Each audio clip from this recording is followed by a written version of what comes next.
Hi, folks. Well, it's nice and quiet here at the bakery. The snow's melting away nicely, I think. Although it snowed this morning, but there's not very much activity. It's early in the, well, it's not even spring yet when it comes down to it. So I figured I'd take this opportunity to speak of something other than baking. And while I get used to doing this newfangled video recording thing, I have a number of different topics that I will eventually cover, and this will be one of them. So, as the title of the video will suggest, what I want to talk about is money, debt, and energy. Just an idea that's been running around my head for a while.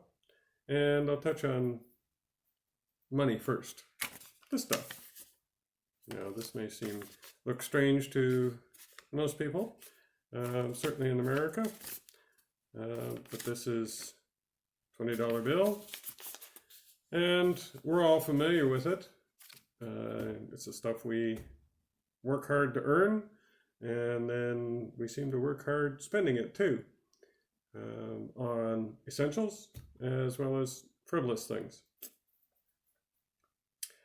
And it's fairly straightforward what this seems to represent, and that is really a convenient and standardized means to convert our hard-earned time into commodities, cars, mortgages, whatever.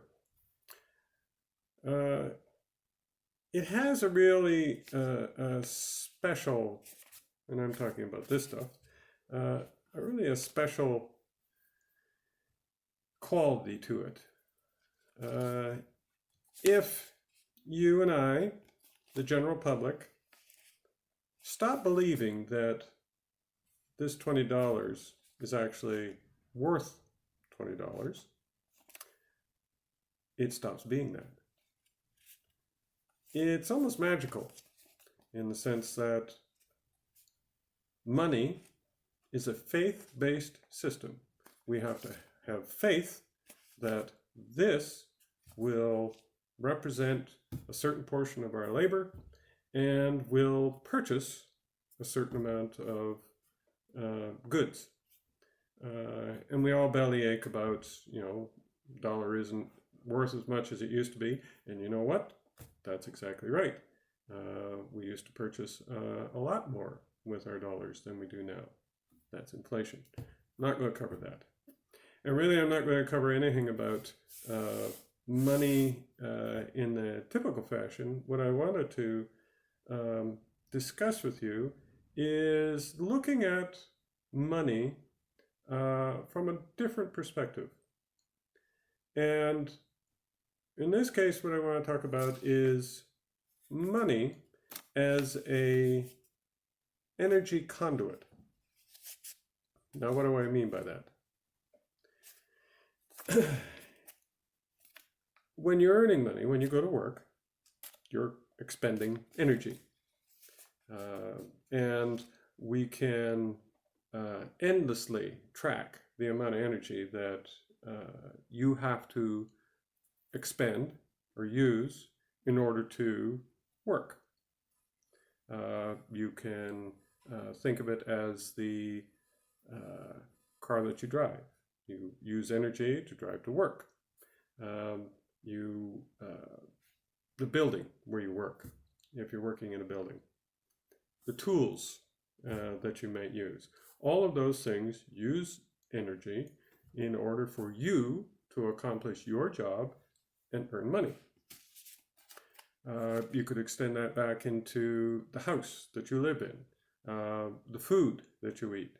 All that has to expend energy in order to allow you to work. On the other side, once you spend this money, it again represents a certain amount of energy. So whatever you bought requires energy to make it, to ship it, to store it. I think you get the idea. But the dollars themselves aren't really energy in themselves. What I like to say is that, as I said, on energy conduit. So you think of this as energy flowing through this dollar. Why? Well, you see, you earn it, you pass it on to somebody else, they spend it. And whoever gets it spends it again and again and again. So it's not a fixed item in this case. It represents a flow of energy that's pretty much continuous.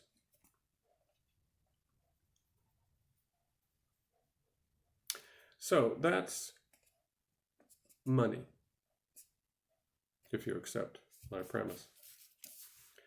Let's go to debt. Debt's a bit more, I don't know if it's complicated, but what it is, and I'd like to be more specific about this, and I want to say debt obligation. Right? So you take on a debt and you're obligated to pay it back. Your mortgage, your car payments, your credit card, whatever. Corporations have debts that they're obligated to pay back. Same with governments. What that also means then, if you take my idea about money being an energy conduit, then your debt is also an obligation to use energy. You have to use energy in order to earn money in order to pay off this debt in some future or over successive years, if it's your house or your car payments. So you're obligated to expend energy, use energy in order to pay for that debt. Now, when I talk about energy in this case, I'm primarily talking about fossil fuels. Our current global civilization is essentially fully dependent on the use of fossil fuels to sustain it, to keep it going. The environmentally friendly solar and wind represents a tiny fraction of the energy that currently is used on the planet by our global civilization. There's no escaping that. So when I talk about the debt obligations that need to be paid off, and thus we're required to use energy in order to pay those off, that means that we are obligated to use fossil fuels. And when you consider the size of the global debt, $200+ trillion of debt, and I'm not even going to talk about or include things like ETFs and derivatives, particularly. Some of the numbers that I've seen about derivative values is just mind-bogglingly large. I'm just talking about stuff that us mere mortals can kind of understand. So we have essentially this enormous debt load all over the world that everybody expects to be paid for, which means that we have to use fossil fuels, and we're obligated to do that. Now, there's two main points that I want to make after all of this. First, it's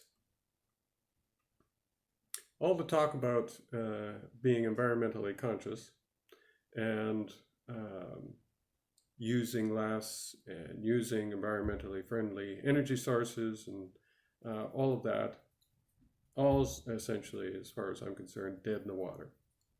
Not because it's a bad idea, but because we are obligated to pay off all these debts. And that means we are obligated to use a whole pile of energy, essentially everything that all the fossil fuels that we can possibly extract out of the ground, we are obligated to use in order to pay the debt. That includes, you and I are obligated to do that, but all those environmentalists are obligated, because I can tell you, the vast majority of them, especially in the first world nations, carry debts. They own houses, they drive cars, they, buy expensive cell phones.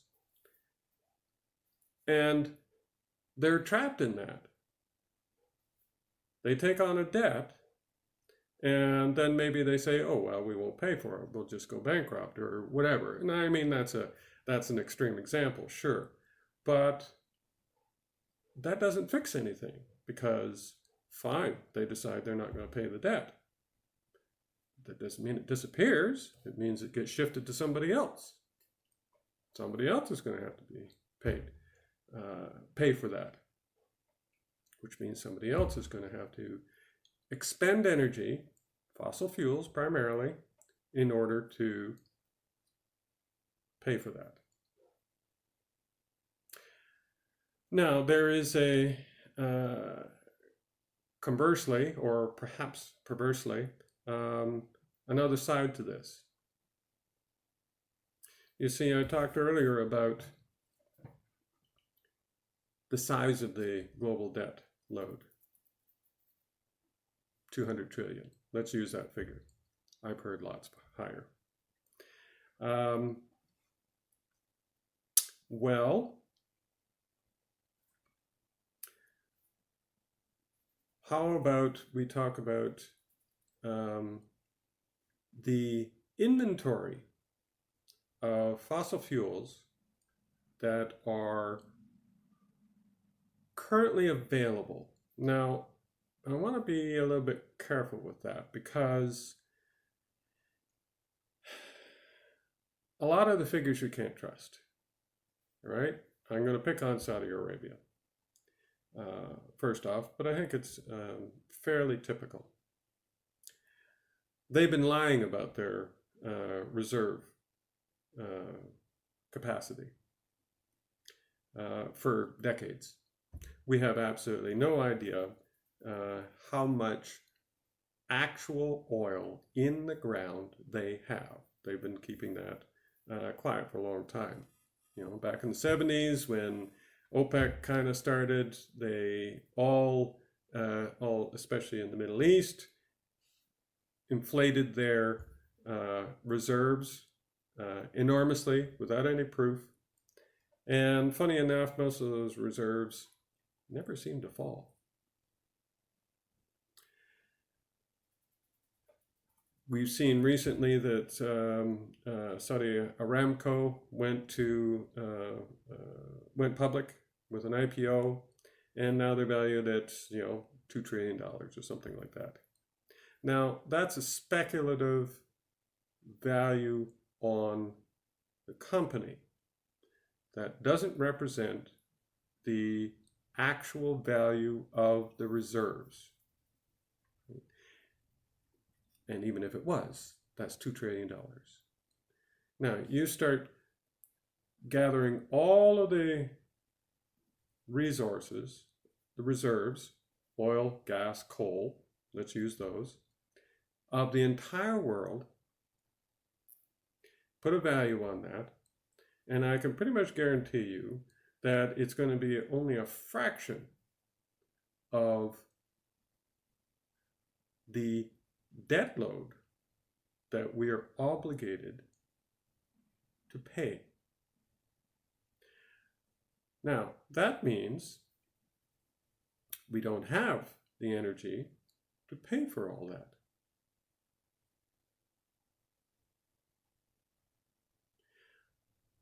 Which means, in my thinking, we don't have the $200 trillion. And let's say, I'm just thinking off the top of my head, we have $50 trillion worth of resources to help pay for that. That means $150 trillion